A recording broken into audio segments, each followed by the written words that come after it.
morning and good afternoon to those of you who are in an area where it may be the afternoon. I'm delighted to welcome you all to our event. Before I begin, I would like to acknowledge the traditional owners and the custodians of the various lands upon which we are meeting today, including the Aboriginal and Torres Strait Islander people who are participating in this meeting. And I pay my respects to elders past, present and emerging from Indigenous communities. My name is Kirsty Busing. I'm an infectious diseases physician here in Melbourne, and I'm delighted to be acting as the chair for this event today. We're gathered together, and I guess I'm very pleased that we're able to come together to celebrate World Antimicrobial Awareness Week, and with the launch of the WHO Collaborating Centre for Antimicrobial Resistance here at the Doherty. As many of you know, antimicrobial resistance is a rapidly growing threat to public health and clinical care globally, and it's often referred to as the silent pandemic. As we've seen with the COVID-19 pandemic, prevention through good infection control, effective health messaging, and well-established surveillance systems to track and trace infections is critical to a successful response to an infection. These factors are also very important for antimicrobial resistance. And we're going to hear today about how the WHO Collaborating Centre will support WHO member states in the prevention and surveillance of resistant pathogens through this program. AMR is a key focus area for the Doherty Institute, and there's a wide-ranging, multidisciplinary group of activities that address AMR across our institute, including public health surveillance, capacity building and training, research, and of course, clinical care. Over the last few years, teams working on AMR across the Institute have been working collaboratively across the region to support capacity building and training, and have formed important partnerships with the WHO Western Pacific Regional Office and counterparts across the Asia Pacific to support these activities. These partnerships have been important in contributing to the Doherty Institute's program of work in AMR, and we're looking forward to continuing the work across the region as a WHO collaborating centre. So we have a program of speakers to join us, and I will let you know that we are holding a question and answer session at the end of the presentations. So I would encourage you to put questions in the chat as they occur to you throughout the presentation, and we may refer to them to ask during the question and answer session at the end. So we might turn to our first speaker today, and we have with us Dr. Sakura Escalante. We're very pleased to have her with us today to join us for the launch of the Collaborating Centre in Antimicrobial Resistance. Dr. Sakura is currently the Regional Coordinator for the Program on Essential Medicines and Health Technologies and Antimicrobial Resistance in the WHO Western Pacific Regional Office. She leads the implementation of the regional strategy on AMR, working across teams and countries to reduce the risks and impact of AMR to health, social development. She also leads a team that supports strengthening of national medicines policies and regulatory systems to improve access to medicines, vaccines, and health technology. I'm delighted to welcome Dr. Sakura, and I'll hand over the floor to her. Thank you so much, Kirsty, for that very kind introduction, and good morning to the WHO Collaborating Centre for Antimicrobial Resistance at the Doherty Institute in the University of Melbourne. I would like to greet Ben, Chantel, and the other colleagues in the WHOCC in Melbourne, and also to all the participants for joining this very important milestone for the AMR work in the region. So first of all, again, we would like to extend our heartfelt congratulations to the newly designated WHO Collaborating Centre for AMR, which is the Doherty Institute at the University of Melbourne, Prior to the designation, the team of Kirsty and Ben has been extensively working with WHO and supporting member states across the region to improve capacity for combating antimicrobial resistance. So we are very delighted and we are very honored that finally the center has been formally designated as a WHO collaborating center. And we look forward to really a very long and productive collaboration. So in relation to this, I would like to present the framework of the WHO Western Pacific regions for combating antimicrobial resistance in the Western Pacific, and for which the WHOCC is going to support. So if you allow me, I'm going to share some slides that would guide us through the presentation. Can you see my slides? So I would like to present a bit on the WHO Western Pacific regions a framework for antimicrobial resistance. So if you see these slides for the future towards the healthiest and safest region, in 2019, the regional director, Dr. Takeshi Kasai, has worked with the member states to formulate the vision for the region, which is to achieve and make the region healthiest and safest. And within that vision, there are 4 thematic priorities. And the first one is health security, including AMR. The second is reaching the unreached. The third is preventing non-communicable diseases. And the fourth is on climate change. So you would see that the WHO, rather the antimicrobial resistance is very high in the agenda of the Western Pacific region. To implement this vision, we work further on creating the framework for combating antimicrobial resistance in the region, which was endorsed by the member states during the regional committee meeting in 2019. Okay, as I was saying, in 2018-2019, our regional director, Dr. Takeshi Kasai, led the formulation of the vision towards the healthiest and safest region. And this vision for the future has been endorsed by the member states across the region with 4 thematic priorities. Number 1 is health security, including antimicrobial resistance. Second is NCDs and aging. Third is climate change, the environment and health. And fourth, reaching the unreached, particularly for people and communities that are still affected by infectious disease and high rates of maternal and infant mortality rate. So you would see that antimicrobial resistance is really high in the agenda of the Western Pacific region. Next slide.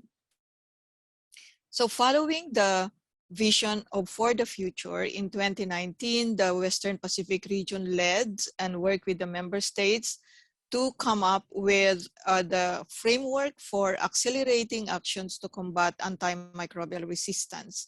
And the framework is summarized in this very colorful figure, but I would take a little bit of time to explain what this is and what does it mean to the work on AMR.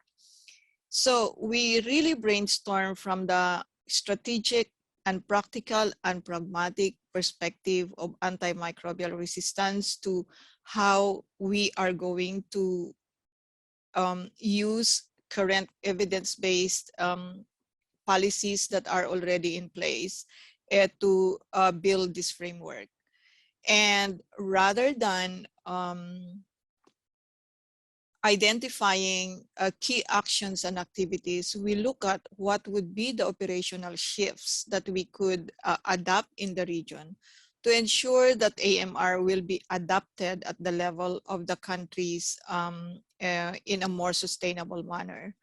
So if you would see the outer boxes, we have what we call the 4 operational shifts. And the first one is to have a long-term vision about antimicrobial resistance and to engage makers to look at what would be the impact of antimicrobial resistance in the future. and start doing or taking action now. Then the second operational shift is about ensuring that AMR is not just a concern of the health sector, but we have to work beyond the health sector.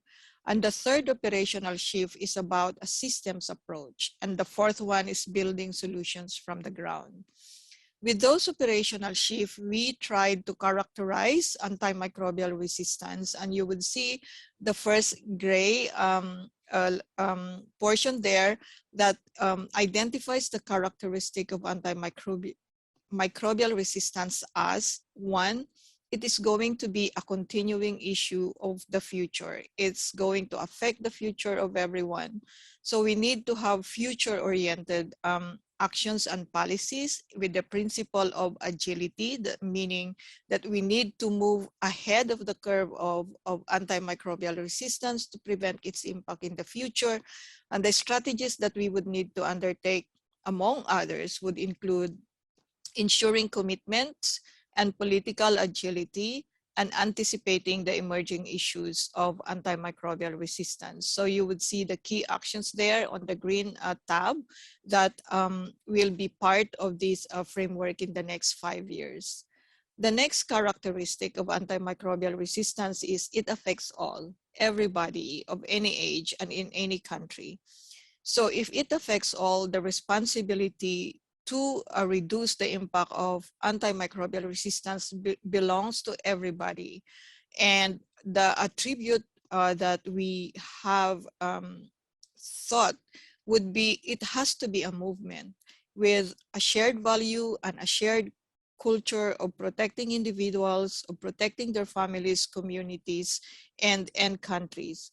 So the strategies that we have included in here would be to undertake a continuing campaign, which includes, for example, the World Antimicrobial Awareness Week that we are celebrating this week and next week, and then to create stewardship among individuals, not only institutions. So that's why we have created the stewards for the future, one region, one movement, to engage everyone, every individual who can take an action against antimicrobial resistance. The third characteristic is that AMR, as we know, is infinite. It will continue. So therefore, we could not afford short-term actions. We need to look at sustainable solutions. And sustainable solutions means also using what are already the existing mechanisms, such as, for example, our strategy for emergencies and emerging diseases, using regulations that are already in place, and connecting with public health programs such as TB, malaria, HIV, and STI. So using all this together, the systems that are in place, laboratory capacity building, etc., is going to help us sustain the key actions to combat antimicrobial resistance. And in relation to this, the WHO has really shifted its operation from providing short-term activities, assistance, technical assistance, and short-term activities in countries to really building systems, including, among others, antimicrobial resistance, surveillance systems, monitoring of antimicrobial consumption in countries, as well as stewardship program. And this is the area where the WHO Collaborating Center that in Doherty Institute is really providing a lot of support. And then the fourth one is that we know that antimicrobial resistance is a global issue, but it's very contextual. The trend and patterns and the severity or level of antimicrobial resistance really depends on the practices in the ground.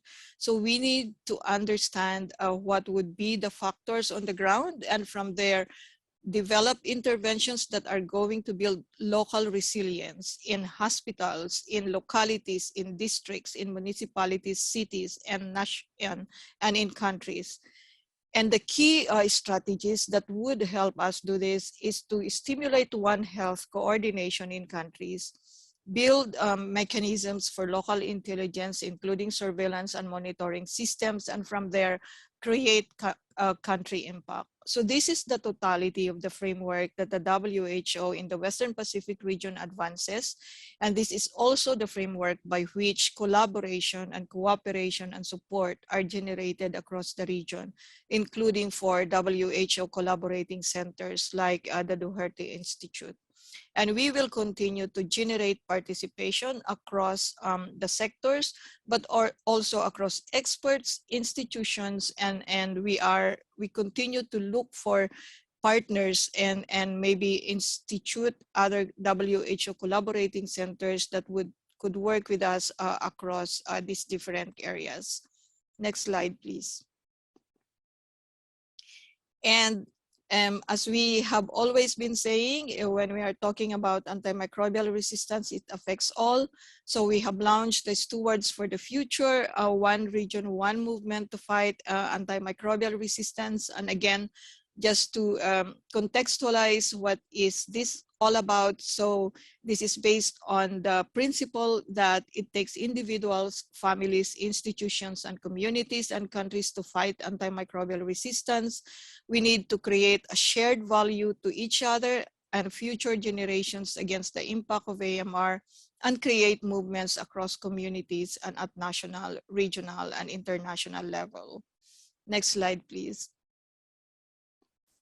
So during this Antibiotic Awareness Week, we would like to invite everyone to join us to be stewards for the future and to create a one region, one movement to stop the overuse and misuse of antibiotics. And again, we thank the Doherty Institute, WHO Collaborating Center for helping us to lead this process. So we invite you to take action by taking the pledge to be stewards for the future.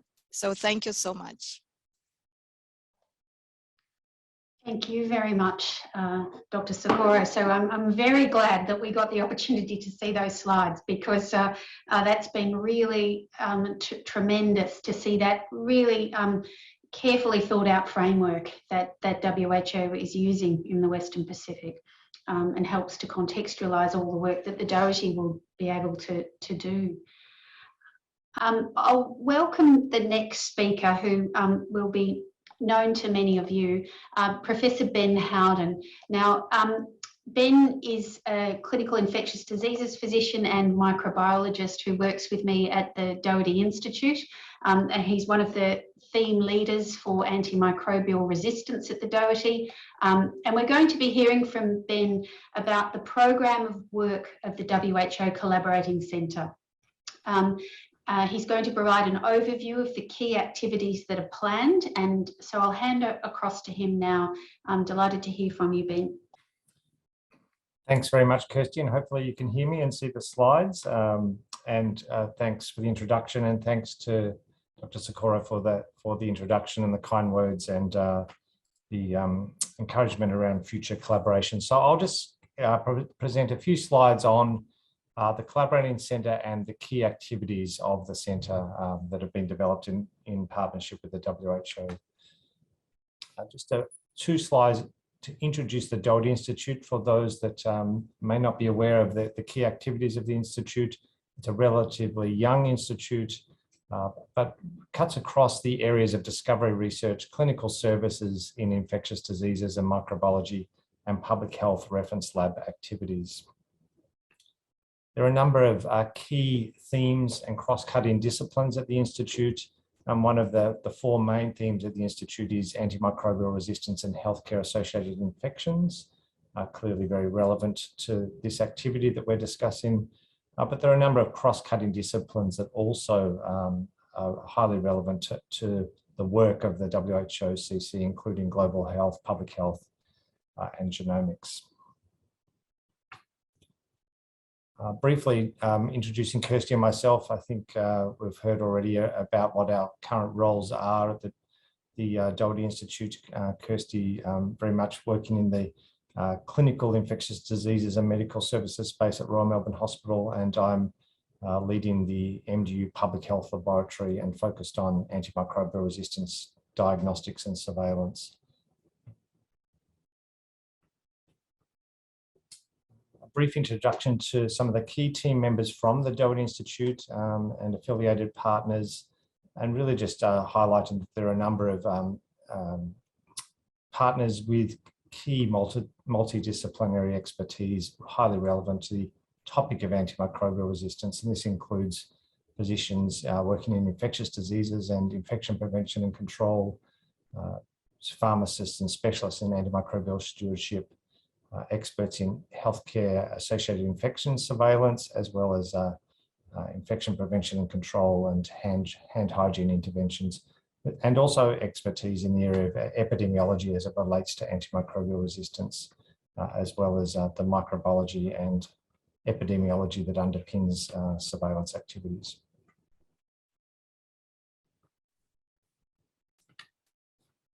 So just an overview of the centre that's been designated. It's a Centre for Antimicrobial Resistance, and it works in partnership with and under the leadership of the WHO, particularly the Western Pacific Regional Office. And the objective is to strengthen and build antimicrobial stewardship and laboratory capacity for the diagnosis and surveillance of antimicrobial resistance. And the key methods through doing this are advancing implementation of AMR national action plans and the frameworks for accelerating action to fight AMR in the Western Pacific, technical expertise, training activities, and guidance. And really, we're looking to deploy and support the development and implementation of evidence-based policies and practices, which is clearly key to globally addressing antimicrobial resistance. The agreed programs of work fit under the areas of laboratory diagnostics and surveillance, infection prevention and control, and antimicrobial stewardship, key pillars in the activities required to address the threat of AMR globally. Just a little bit more detail on each of these key pillars of activity. In terms of laboratory diagnostics and surveillance, the objectives are around technical support and training tailored to the local context, guideline development for laboratory diagnostic surveillance, as well as advanced technologies such as genomics and bioinformatics. Surveillance support in line with the GLASS system globally, and IPC and epidemiological guidance for the monitoring and reporting of AMR pathogens. In the areas of antimicrobial stewardship, the key activities include antimicrobial stewardship training programs that are tailored to local context, guidance that's tailored to a number of audiences, which could include physicians, pharmacists, nurses, and other practitioners, and guidance for best practice decision-making processes for using antibiotics and monitoring how they are used. And throughout the activities, we really focus on a train-the-trainer approach, where we're developing local experts who can then undertake additional training within member state partners. And in the area of infection prevention and control, it's about establishing best practice policies and procedures, as well as system development for the monitoring of selected healthcare associated infections through mentoring and training. The approach is undertaken in the areas of technical support and guidance, such as the provision of evidence-based tools, support to adapt resources and materials to the local context, which is critically important, support for the development of SOPs and other protocols for the program, as well as mentorship activities. In terms of capacity building and training, conducting training workshops, training of in-country counterparts to support implementation, and contributing to existing WHO training initiatives, again with that idea of a train-the-trainer approach.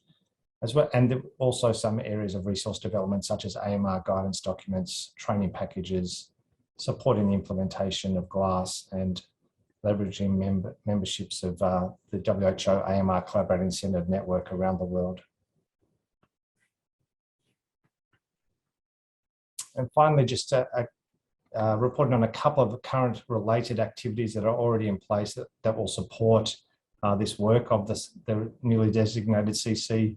In terms of technical guidance and support, we've been working closely with the global network of WHO CCs in AMR to ensure that we have some globally consistent activities.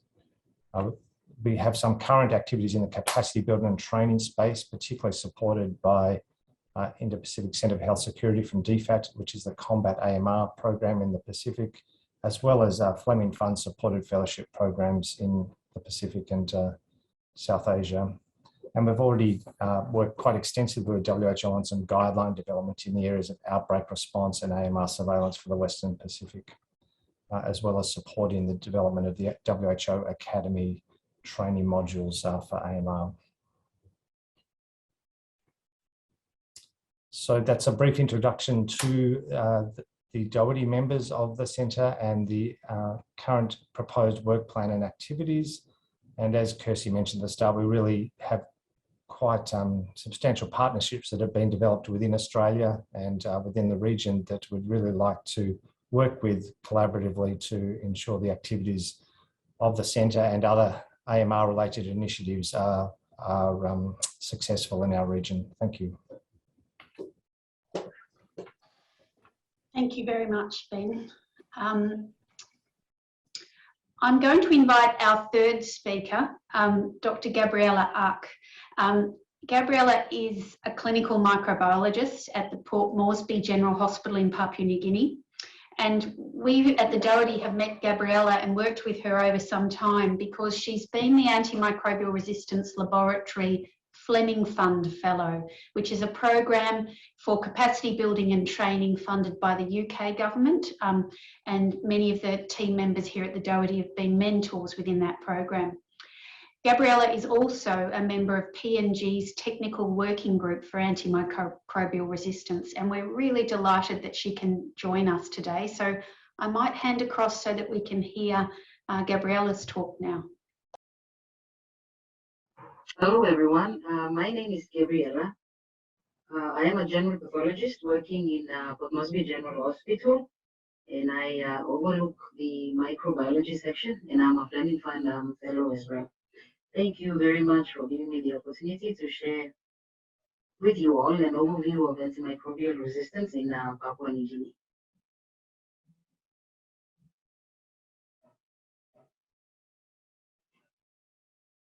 So before I go on, just a brief overview of AMR status in our region at the moment. There was a systemic scoping that was done of all the Pacific Island countries, and it was found that for gram-positive organisms, community-acquired methicillin-resistant Staph aureus was the predominant organism, and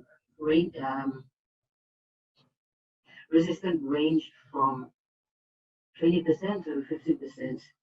And with regards to extended spectrum beta-lactamase producing Klebsiella pneumoniae, rates were from the range of 5% to 22%. And as we will see later on, most of these are probably underestimates. And most of the gram-negative resistant organisms were actually healthcare-associated infections. And that paper too came up with the conclusion, and which is the reality of the situation in the region, is that we have limited infection prevention and control systems, substandard prescribing practices, and limited laboratory capacity for AMR detection in our region. Having said that, I'm from Papua New Guinea, which is a small island nation just at the tip of Australia. We have a population of about 9 million people and 800 languages. So I'm pretty sure that the type of AMR pattern to be found in this country will definitely be diverse and interesting. So there's been some research within Papua New Guinea as well. Most of them were just published in our own medical journal, I guess because of the quality of the research and the type of processes that were used to identify these organisms and so on. But nonetheless, the rates are that our MRSA resistant ranges from about 20 to 80%. And with regards to ESBL, we have the resistant rates are also a little bit higher than what has been found in the scoping paper that was done in the Pacific region.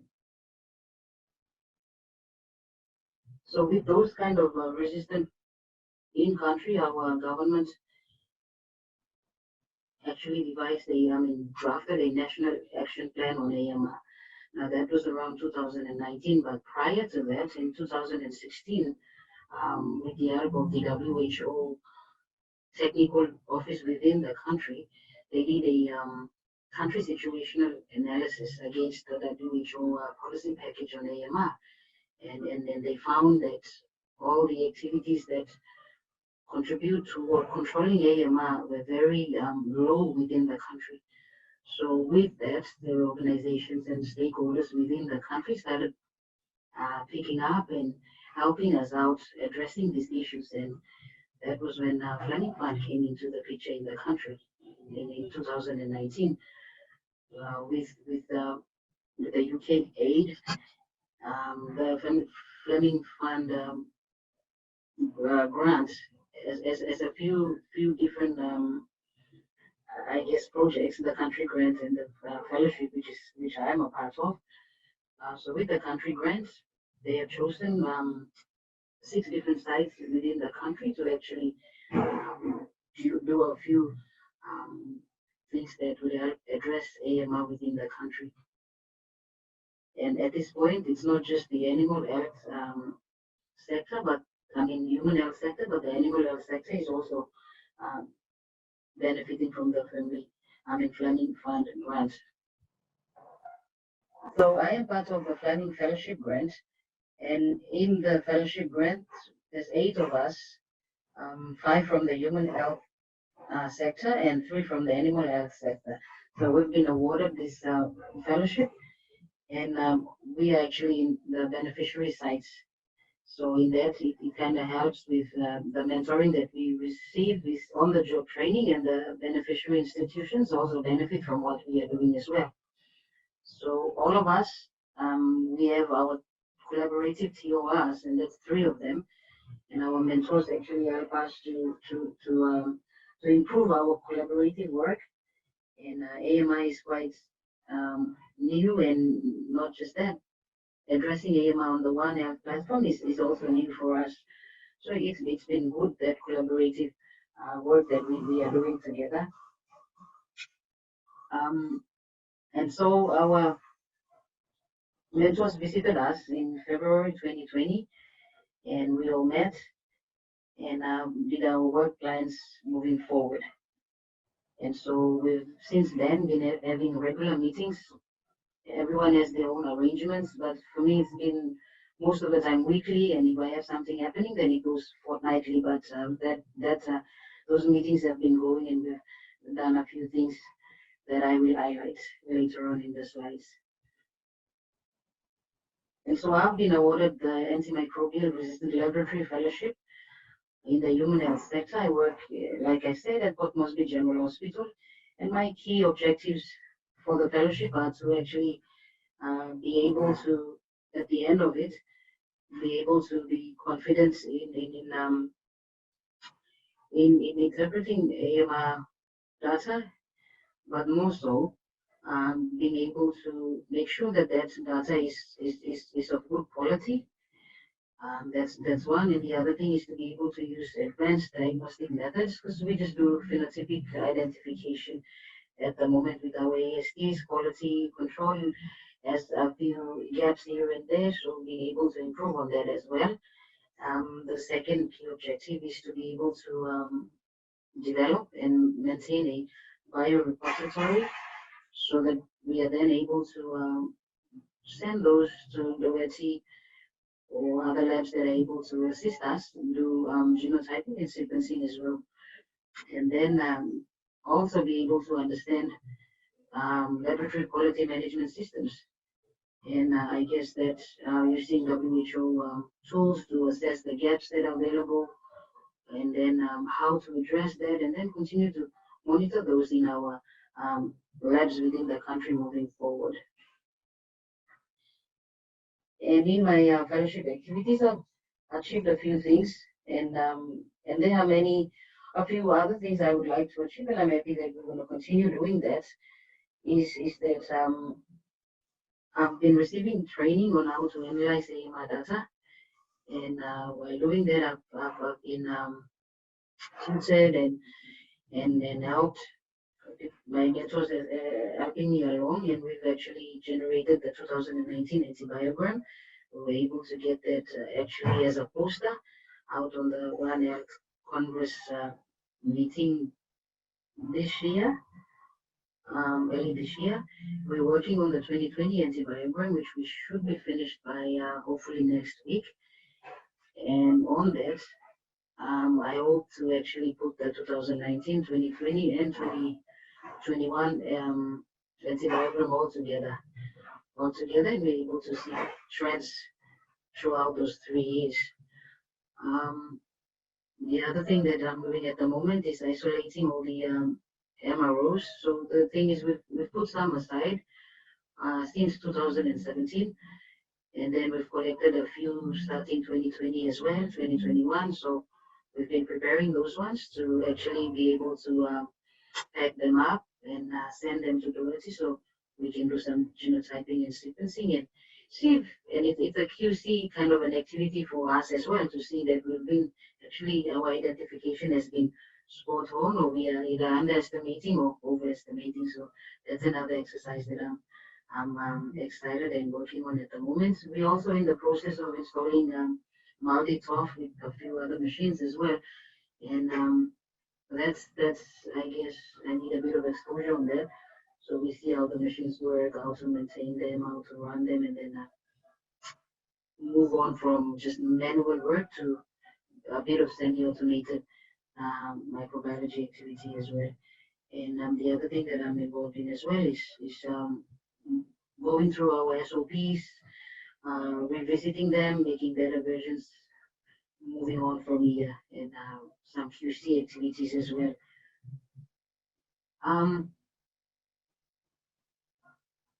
There have also been some activities not directly related to the Fleming key objectives, but if you really look at it, there have been outcomes of what we've been doing, and I would like to highlight those in this slide.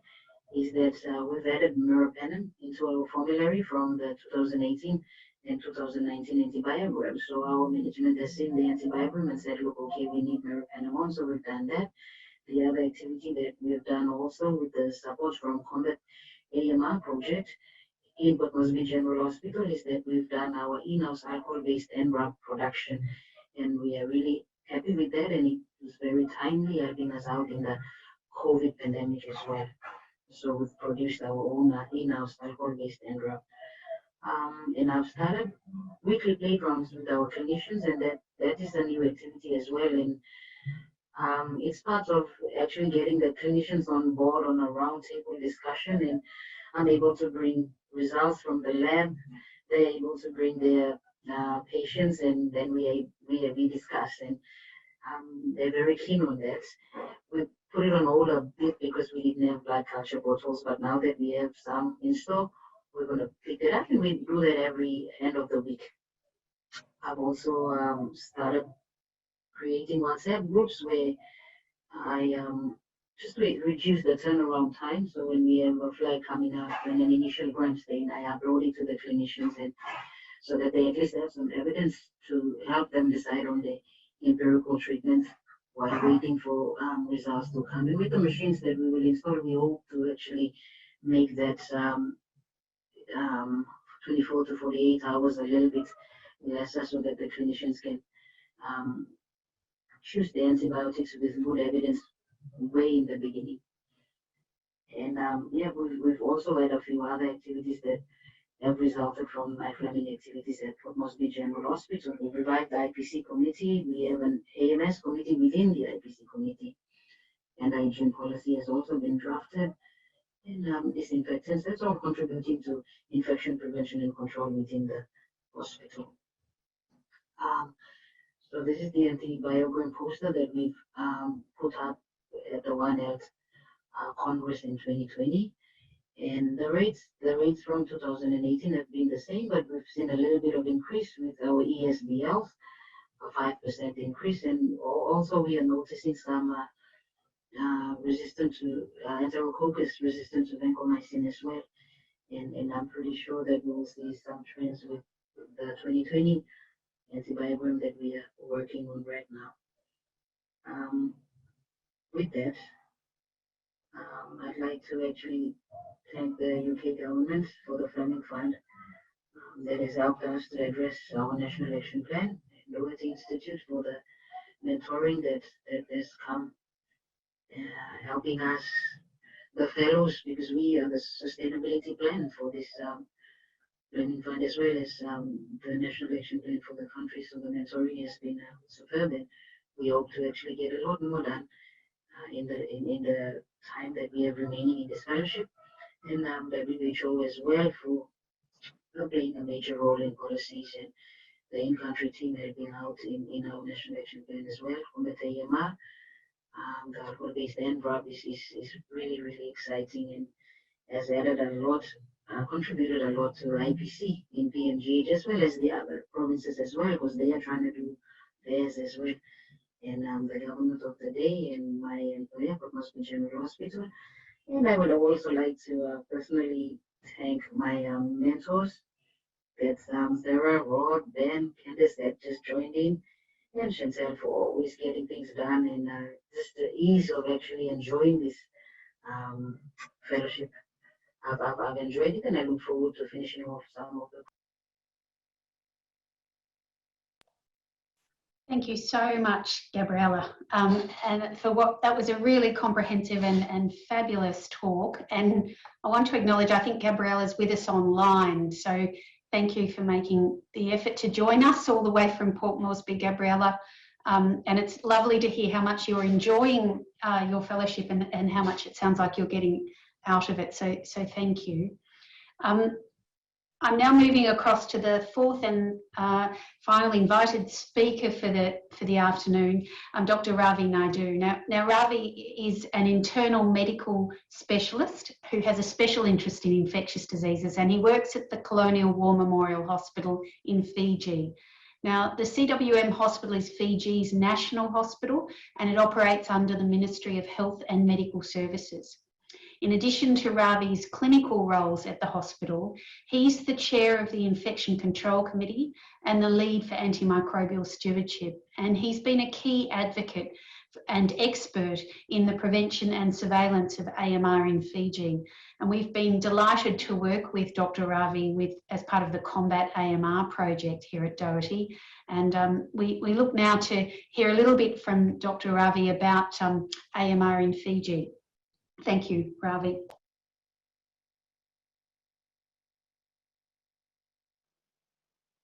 Hello, everyone. Thank you for giving me the opportunity to present on the launch of this collaboration center.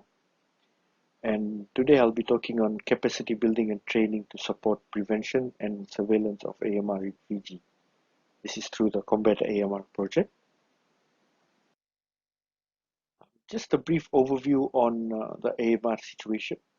This is not an extensive overview, and it just highlights a few important bits on the timeline, which are important in terms of looking at AMR efforts in Fiji. The National Action Plan for AMR was established in 2015, and through that, there was a National AMR Committee established which oversees the implementation of the action plan. The committee is also known as NAC. Infection prevention control has been an established program for a long time, even before the NAC committee and before this action plan was done. So we relied on a lot on our infection prevention and control. Consumption of antimicrobials are monitored by the pharmaceutical and biomedical services through M-Supply and Tupaya. The M-Supply is a new system which is currently just slightly over a year into the running. And just to highlight one of the major outbreaks we had, which put a lot of emphasis on infection prevention control and the problem of AMR in country. In 2017, there was an outbreak in Niku with Acinetobacter baumannii, where we lost a few of our babies, unfortunately.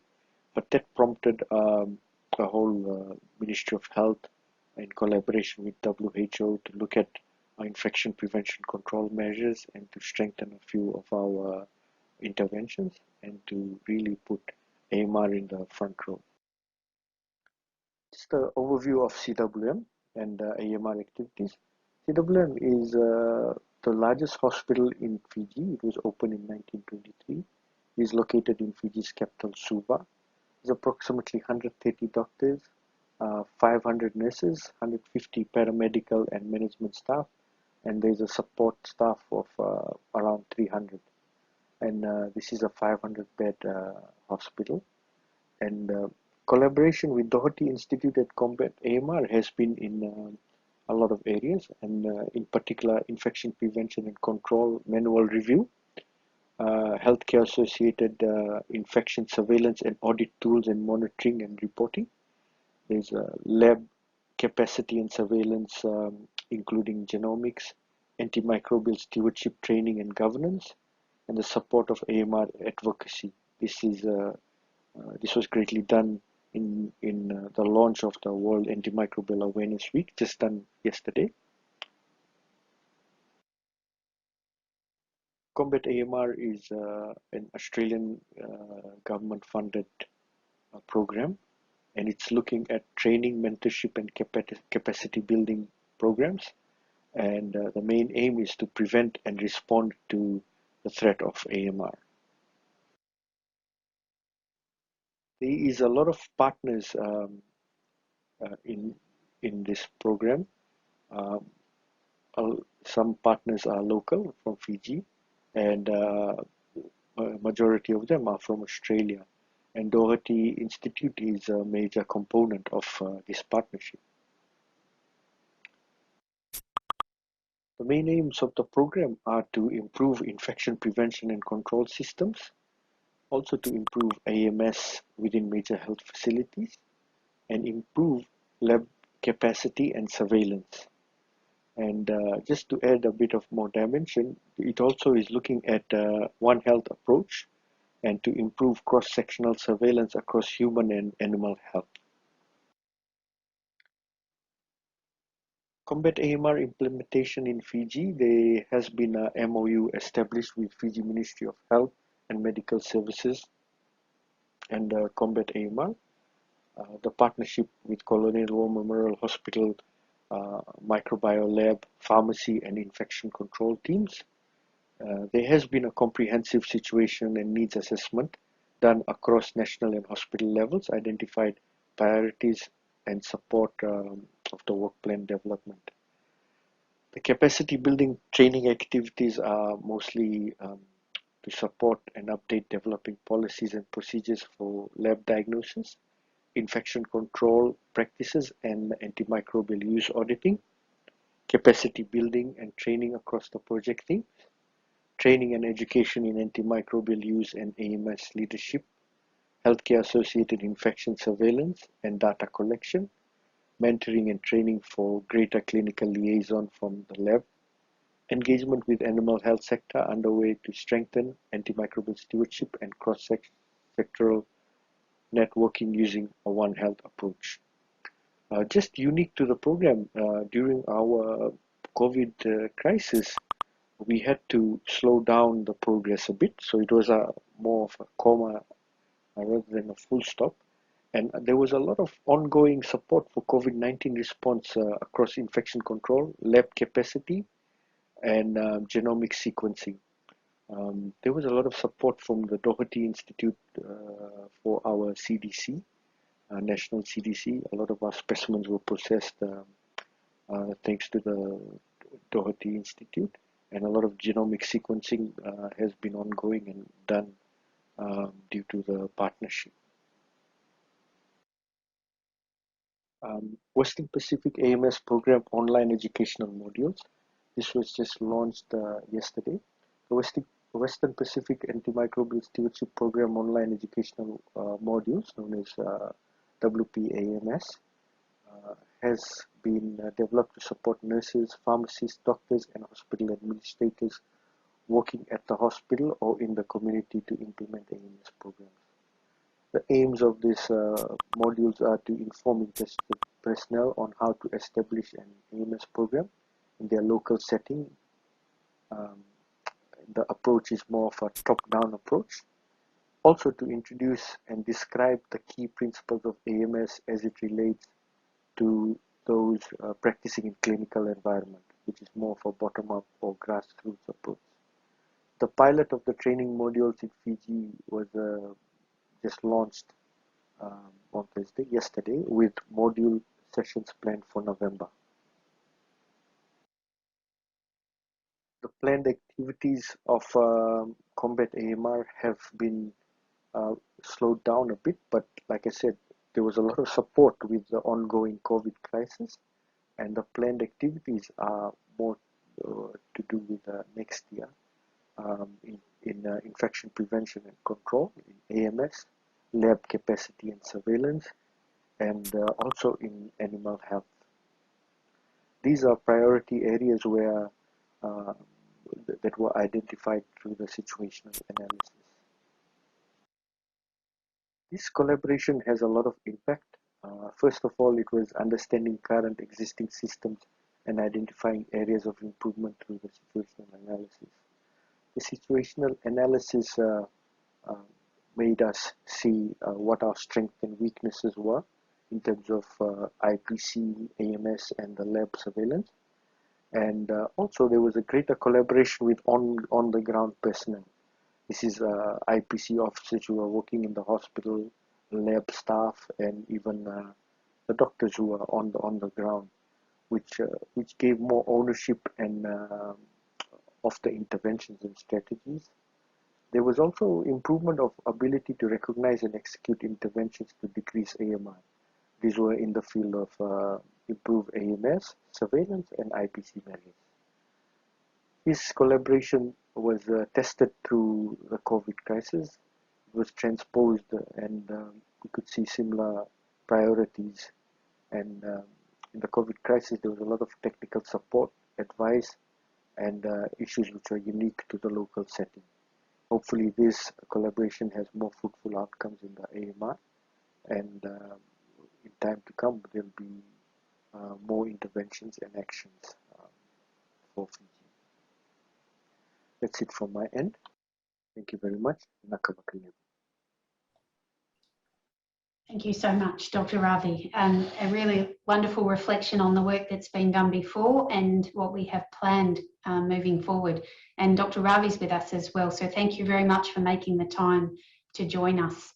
I've been watching the chat and I haven't seen a great number of questions come forward, and I do acknowledge that we're running a little bit short on time. So I might take the initiative to hand over to the director of the Doherty Institute, Professor Sharon Lewin, because she's got some closing remarks and I think it's important for us to have the opportunity to hear from her. So Sharon, please welcome and please feel free to take the floor. Thanks very much, Kirsty, and thanks for the invitation to speak today and at this really exciting time to launch the Collaborating Centre, which I'm sure is going to have a huge impact in the years to come. In a world now where everything seems to be dominated by COVID-19, I think many of us that work in other areas feel that our own areas, which are all important, is forgotten. But I don't think that's going to be the case. So I think we've heard examples where COVID-19 may actually heighten the interest of the world in all infectious diseases, including AMR. And I hope it will also bring some increased level of capacity building, training, and of course funding to all of these important areas. However, never before has it been more important to increase advocacy of the importance of all these issues, and particularly in AMR. And I think what the Collaborating Centre is going to do is not only allow for capacity building and training, improve health outcomes in the many countries in the Pacific region, but will also allow for advocacy and to make sure that this is not forgotten and not underfunded, and that we can prevent the impact of antimicrobial resistance. And to do this, it's always best to do it in collaboration and with critical mass. And I think that's what the Collaborating Centre is going to provide all of the experts that you've heard from today, as well as all of the extensive numbers of collaborators, many of whom are on the call. I'd like to particularly thank our guest speakers. They've allowed us to understand the context of AMR, but also given real life examples of what it's like at the front line as a Fleming Fellow in Papua New Guinea or as an infectious diseases physician in Fiji. So thank you to Sakura, to Ravi and Gabriella for sharing your personal experiences with us. Special thanks to the WHO and particularly the Regional Office for the Western Pacific. All the partners on the call, you saw that list for Combat AMR, many partners across Australia, New Zealand, and of course in countries themselves.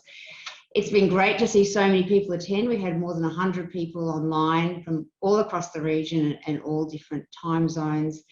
We're very proud at the Doherty Institute to be hosting this. I want to acknowledge Kirsty and Ben for their lead in creating this centre. They've been working very hard on it for many years, and I really look forward to seeing what work will transpire, the impact that this is going to have on healthcare and on people's lives. We'd like to stay in touch with you regarding the activities of the WHO Collaborating Centre for Antimicrobial Resistance. You can follow us on Twitter to stay up to date with the latest news. You can visit our website, and we'll post a link in this chat for both of those sources of information. Thank you again. Congratulations on a great launch, and we look forward to many years working in partnership. Thank you.